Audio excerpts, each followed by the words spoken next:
नमस्कार, सुलगता सवाल देख रहे हैं आप। मैं हूं आपके साथ पूजा। दिल्ली के मुख्यमंत्री अरविंद केजरीवाल की कुर्सी को हिलाने वाली एक ऐसी खबर सामने आई है जिसने उनकी रातों की नींद उड़ा दी है।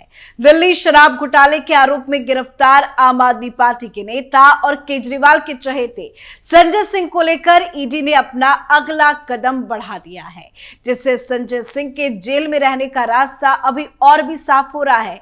चुनावी माहौल के बीच में केजरीवाल को एक के बाद एक 440 वोट से ज्यादा के झटके लग रहे हैं, जो उनके जेल जाने की बेचैनी को और ज्यादा बढ़ा रहे हैं। केंद्र एजेंसियों की तरफ से लगातार हो रही कार्रवाई से केजरीवाल बौखलाए हुए हैं और जनता के बीच में जाकर पोल चला रहे हैं।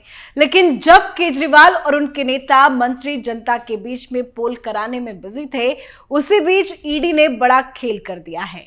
ईडी के इस धमाकेदार एक्शन के बाद कई तरह के सवाल सुलग रहे हैं।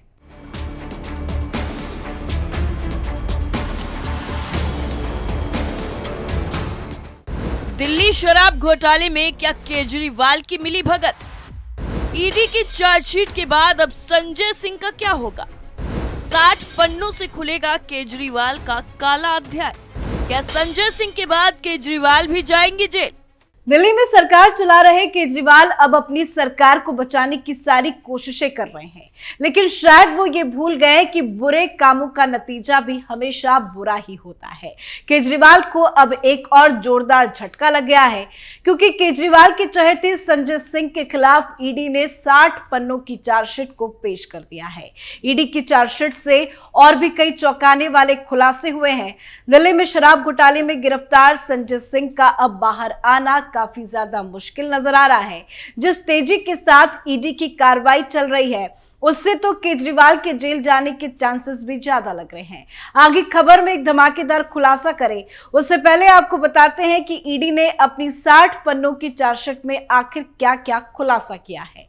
दरअसल कथित दिल्ली शराब घोटाला मामले में आम आदमी पार्टी के वरिष्ठ नेता और राज्यसभा सांसद संजय सिंह की मुश्किलें लगातार बढ़ती नजर आ रही है। ईडी ने संजय सिंह के खिलाफ राउस एवेन्यू कोर्ट में 60 पन्नों की चार्जशीट दाखिल कर दी है। ईडी की चार्जशीट में संजय सिंह को आरोपी बना गया है। सूत्रों का कहना है कि ईडी ने आरोप पत्र में आरोप लगाया है कि संजय सिंह इस मामले में साजिश, मनी लॉन्ड्रिंग और आरोपियों की मदद करने में शामिल थे। दिल्ली की राउस एवेन्यू कोर्ट 4 दिसंबर को दोपहर 2 बजे इस पूरे मामले में सुनवाई करेगी। आरोप पत्र 4 दिसंबर को विशेष न्यायाधीश एमके नागपाल के समक्ष सूचीबद्ध भी किया जाएगा। इसी साल अक्टूबर में कई घंटों की पूछताछ के बाद संजय सिंह को गिरफ्तार किया गया था, जिसके बाद से वो तिहाड़ जेल में बंद है। ईडी ने अपनी चार्जशीट में क्या आरोप लगाए? ईडी ने अपनी चार्जशीट में आरोप लगाया था कि शराब घोटाले के आरोपी व्यवसायी दिनेश अरोड़ा ने दिल्ली के मुख्यमंत्री अरविंद केजरीवाल से उनके आवास पर मुलाकात की थी। इस बैठक में संजय सिंह भी मौजूद थे। ईडी के सामने दिनेश अरोड़ा की तरफ से दिए बयान के मुताबिक वो सबसे पहले एक कार्यक्रम में संजय सिंह से मिला था। इसके बाद वो मनीष सिसोदिया के संपर्क में आया। सूत्रों का कहना है कि ये दिल्ली चुनाव से पहले आप नेता की तरफ से आयोजित एक फंड जुटाने का कार्यक्रम था। ईडी की चार्जशीट के मुताबिक संजय सिंह के कहने पर दिनेश अरोड़ा ने दिल्ली में आगामी चुनाव के लिए पार्टी फंड इकट्ठा करने के लिए कई रेस्टोरेंट मालिकों से बात की। इतना ही नहीं, उसने 32 लाख रुपए का चेक भी सिसोदिया को सौंपा। ईडी ने यह भी आरोप लगाया कि संजय सिंह ने दिनेश अरोड़ा का एक मुद्दा सुलझाया जो एक्साइज विभाग के पास पेंडिंग में था। क्यों गिरफ्तार हुए संजय सिंह? ईडी की चार्जशीट के मुताबिक दिल्ली शराब घोटाले में एक आरोपी है दिनेश अरोड़ा, जो बाद में सरकारी गवाह बना। आरोपी दिनेश अरोड़ा के बयान के मुताबिक आरोप है कि संजय सिंह के कहने पर उसने दिल्ली के चुनाव से पहले आम आदमी पार्टी के लिए फंड रेजिंग प्रोग्राम यानी चंदा जुटाने वाला एक कार्यक्रम आयोजित किया था। ईडी के मुताबिक आरोपी दिनेश अरोड़ा ने संजय सिंह के कहने पर पार्टी के लिए 32 लाख का चंदा इकट्ठा किया, जिसका चेक मनीष सिसोदिया को सौंपा गया। ईडी का आरोप है कि दिनेश अरोड़ा का शराब से जुड़ा एक विवाद भी संजय सिंह ने मनीष सिसोदिया के जरिए सुलझाया था। ईडी के मुताबिक आरोप है कि दिनेश अरोड़ा ने संजय सिंह के जरिए ही अरविंद केजरीवाल और मनीष सिसोदिया से मुलाकात की। ईडी का यह भी आरोप है कि जब आरोपी से सरकारी गवाह बने दिनेश अरोड़ा ने मुख्यमंत्री अरविंद केजरीवाल से मुलाकात की, तब संजय सिंह मौजूद थे।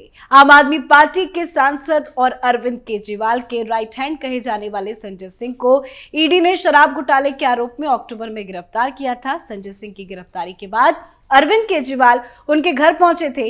इसके बाद उन्होंने कहा कि संजय सिंह शेर है। वहीं बीजेपी ने केजरीवाल का इस्तीफा मांगना भी शुरू कर दिया था। वहीं गिरफ्तारी के बाद संजय सिंह ने एक वीडियो जारी किया था जिसमें उन्होंने कहा था कि मरना मंजूर है, डरना नहीं। संजय सिंह किसी भी घोटाले के आरोप में गिरफ्तार हुए आपके पहले नेता नहीं है। सबसे पहले मई 2022 में मनी लॉन्ड्रिंग केस में सत्येंद्र जैन की गिरफ्तारी हुई थी। इसके बाद फरवरी 2023 में मनीष सिसोदिया को शराब घोटाले में पहले सीबीआई और अब 4 अक्टूबर को संजय सिंह को शराब घोटाले में ईडी ने गिरफ्तार किया। संजय सिंह की गिरफ्तारी के बाद आम आदमी पार्टी ने जमकर प्रदर्शन भी किया था। संजय सिंह के करीबियों के घर जब कुछ दिनों पहले छापेमारी हुई थी तो उन्होंने ईडी और सरकार को चुनौती दी थी। संजय सिंह ने कहा था कि अगर हिम्मत है तो उन्हें गिरफ्तार करके दिखाए। जैसे ही संजय सिंह की गिरफ्तारी हुई तो अरविंद केजरीवाल के सामने कई चुनौतियां खड़ी कर दी गई, क्योंकि चाहे आम आदमी पार्टी का विस्तार हो या फिर विपक्ष के साथ तालमेल, संजय सिंह सारी जिम्मेदारी अकेले निभा रहे थे। उत्तर प्रदेश से आने वाले संजय सिंह अरविंद केजरीवाल के सबसे पुराने और भरोसेमंद सिपह सलाहकार भी हैं, जो उनके साथ अन्ना हजारे के आंदोलन से लेकर आम आदमी पार्टी बनाए जाने तक साथ में डट कर खड़े रहे। इसीलिए संजय सिंह की गिरफ्तारी को दिल्ली के मुख्यमंत्री के लिए एक बड़ा झटका बताया गया। मनीष सिसोदिया की गिरफ्तारी के बाद संजय सिंह ही आम आदमी पार्टी में अरविंद केजरीवाल के बाद दूसरे सबसे बड़े नेता थे। संजय सिंह आम आदमी पार्टी की पॉलिटिकल अफेयर्स कमेटी के सदस्य होने के साथ ही पार्टी के राष्ट्रीय प्रवक्ता भी हैं। क्या थी नई आबकारी नीति? दिल्ली सरकार ने नई आबकारी नीति 2021-22 में पेश की थी। सरकार इस नई नीति के जरिए शराब खरीदने का नया अनुभव लोगों को देना चाहती थी। नई नीति में होटलों के बार, क्लब्स और रेस्टोरेंट्स को रात 3 बजे तक ओपन रखने की छूट दी गई थी। इसमें छत के साथ ही खुली जगह पर भी जगह जगह शराब परोसने की अनुमति दी गई थी। इससे पहले तक खुले में शराब परोसने पर रोक थी। बार में किसी भी तरह के मनोरंजन का इंतजाम करने का भी प्रावधान था। इसके अलावा बार काउंटर पर खुल चुकी बोतलों की शेल्फ लाइफ पर कोई पाबंदी नहीं रखी गई थी। नई पॉलिसी के तहत किसी भी शराब की दुकान पर सरकार का मालिकाना हक नहीं रखने का प्रावधान था। नई पॉलिसी में कंज्यूमर की चांस और ब्रांड्स की उपलब्धता को तवज्जो दी गई थी। इसका उद्देश्य समलैंगिंग और बूटलैंगिंग रोकना था। नई पॉलिसी में सबसे खास बात यह थी कि ई टेंडरिंग के जरिए हर जोन ऑपरेटर के लिए नया L7Z लाइसेंस अलॉट किया जाना था। लेकिन नई शराब नीति के नाम पर केजरीवाल और उनके चहेतों ने मिलकर लोगों को बेवकूफ बनाया और करोड़ों रुपए डकार गए। और अब उनकी तरफ से कथित तौर पर किए गए घोटाले का भुगतान सभी को करना पड़ रहा है, जिससे केजरीवाल की सरकार मुश्किल में घिर गई है। अब देखना होगा कि क्या ईडी की चार्जशीट के बाद संजय सिंह को लेकर कोई बड़ा एक्शन लिया जाएगा और कोर्ट से उन्हें और ज्यादा वक्त के लिए जेल में डाला जाएगा, या फिर इस बार केजरीवाल का नंबर जेल जाने वालों की लिस्ट में सबसे ऊपर होगा। आज के हमारे शो में फिलहाल इतना ही। देखते रहिए कैपिटल टीवी। नमस्कार।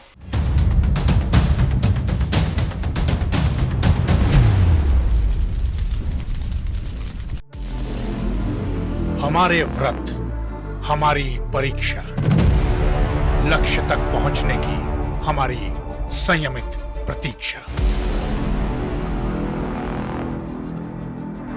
हमारे छठ से और हमारे हट से पूरी दुनिया वाकिफ है। हमें विकल्प पर नहीं, अपने दृढ़ संकल्प पर अटूट विश्वास है, क्योंकि हार हम मानेंगे नहीं और विपरीत परिस्थितियों पर प्रहार हम छोड़ेंगे नहीं, जब तक हमारी जीत सुनिश्चित नहीं हो जाती, क्योंकि हम बिहार से हैं।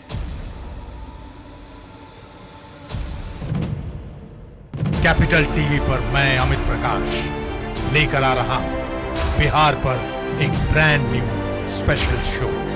हम बिहार से हैं।